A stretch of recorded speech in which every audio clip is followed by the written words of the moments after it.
একের পর এক হিট ছবি উপহার দিয়েই যাচ্ছেন শাকিব খান। এর পেছনে শাকিব খানের অক্লান্ত পরিশ্রম রয়েছে বলে দাবি করেছেন চলচ্চিত্র পরিচালক শফিউদ্দিন শফি।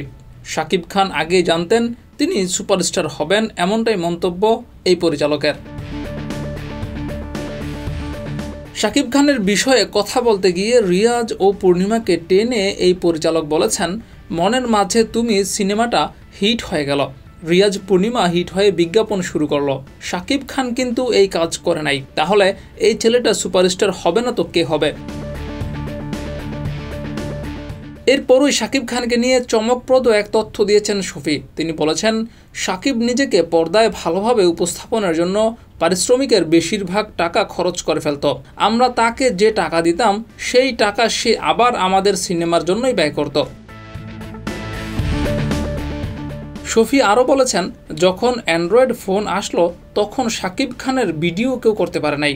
শাকিব খান 2টা লোক রেখেছিল যাতে কেউ তাদের ভিডিও করতে না পারে।